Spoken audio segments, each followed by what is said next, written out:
নমস্কার বন্ধুরা, তথ্যমিত্র ইউটিউব চ্যানেলের পক্ষ থেকে আপনাদের সবাইকে স্বাগত। আজকে এই ভিডিওতে আমরা আলোচনা করব অষ্টম বেতন কমিশন সংক্রান্ত নতুন একটি খবর সম্পর্কে। তো দেখুন, বলা হচ্ছে অষ্টম বেতন কমিশন গঠন সরব টিইসিসি, অর্থাৎ টিইসিসি সরব হয়েছে। অষ্টম বেতন কমিশন গঠন সংক্রান্ত গুরুত্বপূর্ণ একটি খবর রয়েছে, সম্পূর্ণভাবে ভিডিওটি দেখতে থাকুন। তো দেখুন, রাজ্যের শিক্ষক কর্মচারীদের স্বার্থে ফের মাঠে নামল সমন্বয় ভবন। অফিস ছুটির পর আগরতলায় সংগঠিত করা হয় মিছিল ও সভা। অষ্টম বেতন কমিশন বকেয়া ডিএ মিটিয়ে দেওয়ার জোরালো দাবি জানিয়েছে নেতৃত্ব, অর্থাৎ যে বকেয়া ডিএ রয়েছে সেই ডিএও কিন্তু খুব তাড়াতাড়ি মিটিয়ে দিতে হবে এবং অষ্টম বেতন কমিশন লাগু হওয়ার যে দাবি সেটাও কিন্তু করেছে নেতৃত্ব।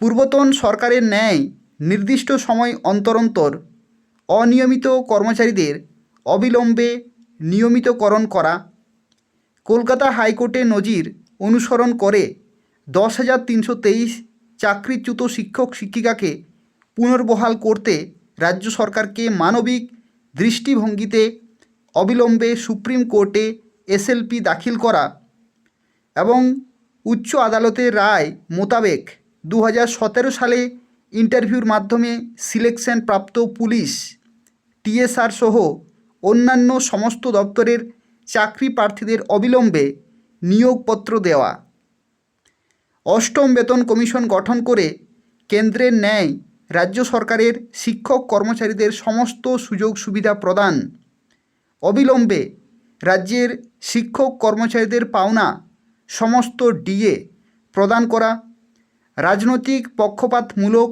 এবং অযৌক্তিক সমস্ত ধরনের বদলি বন্ধ করা ইত্যাদি দাবিতে কর্মসূচি সংগঠিত করা হয়েছে। অর্থাৎ এগুলো ত্রিপুরায় প্রত্যেকটি কর্মচারীদের জন্য এক একটি অত্যন্ত গুরুত্বপূর্ণ দাবি রয়েছে, যেখানে দেখুন এই সমস্ত দাবিগুলির কথা কিন্তু এখানে উঠে আসছে। অর্থাৎ এখানে অনিয়মিত কর্মচারীদের নিয়মিতকরণের দাবি উঠে আসছে। 10,323 চাকরিচ্যুত শিক্ষক শিক্ষিকা সংক্রান্ত পুনর্বহালের দাবি এখানে উঠে আসছে। বকেয়া ডিএ ডিআর, অর্থাৎ কেন্দ্রীয় হারে ডিএ ডিআর প্রদান করার দাবিও কিন্তু এখানে উঠে আসছে। অষ্টম বেতন কমিশন সংক্রান্ত এখানে কিন্তু দাবি উঠে আসছে। তাছাড়া 2017 সালে ইন্টারভিউর মাধ্যমে সিলেকশন প্রাপ্ত পুলিশ এবং টিএসআর সহ অন্যান্য সমস্ত দপ্তরের চাকরি প্রার্থীদের অবিলম্বে নিয়োগপত্র দেয়া, এই সমস্ত এক একটি গুরুত্বপূর্ণ দাবি কিন্তু এখানে উঠে আসছে। ত্রিপুরা কর্মচারী সমন্বয় কমিটি এইচবি রোডের সাধারণ সম্পাদক মহুয়া রায় ও চেয়ারম্যান রণজিৎ রুদ্রপাল প্যারাডাইজ চৌমুহনী এলাকায় আয়োজিত পথসভায় বক্তব্য রাখেন। সমন্বয় ভবন থেকে মিছিল শুরু হয়, এরপর বিভিন্ন রোড ঘুরে প্যারাডাইজ চৌমুহনী এলাকায় এসে মিছিল শেষ হয়। বক্তব্য রাখতে গিয়ে নেতৃত্ব চলমান পরিস্থিতি নিয়েও সরব হন। পাশাপাশি এসব দাবির ভিত্তিতে পোস্টারিং করা হয় এবং আগরতলার পাশাপাশি অন্যান্য জায়গায় কর্মসূচি সংগঠিত করার মাধ্যমে শক্তির জানান দিচ্ছে টিইসিসি এইচবি রোড। তো এই হচ্ছে অত্যন্ত গুরুত্বপূর্ণ একটি খবর। ত্রিপুরার প্রত্যেকটি সরকারি কর্মচারী, অনিয়মিত কর্মচারী এবং বেকার যুবক যুবতী সংক্রান্ত, অর্থাৎ যারা এখনও পর্যন্ত চাকরি পায়নি, নিয়োগপত্র দেওয়া হয়নি। এবং এখানে আরও একটি তথ্য যেটা হচ্ছে স্পেশাল এক্সিকিউটিভ, তারাও কিন্তু দীর্ঘদিন ধরে নিয়োগপত্র পাচ্ছে না। তো যাতে অবিলম্বে এই সমস্ত দাবিগুলি পূরণ করা হয় তার জন্য সরকারকে কিন্তু ভাবতে হবে, কারণ দীর্ঘ সময় অতিবাহিত হয়ে গেছে।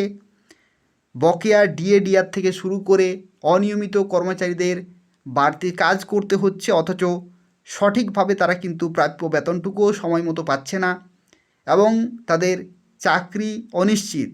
এই অনিশ্চিত চাকরিকে নিশ্চিত করার জন্য কিন্তু সরকারকে ব্যবস্থা গ্রহণ করতে হবে এবং তার সাথে সাথে বকেয়া যে সমস্ত পাওনা কড়িগুলি রয়েছে ডিএ ডিআর থেকে শুরু করে অর্থাৎ সরকারি কর্মচারী এবং পেনশন প্রাপ্ত কর্মচারীরা প্রত্যেকের কিন্তু বকেয়া পাওনা কড়িগুলি সময় মতো মিটিয়ে দেওয়া দরকার।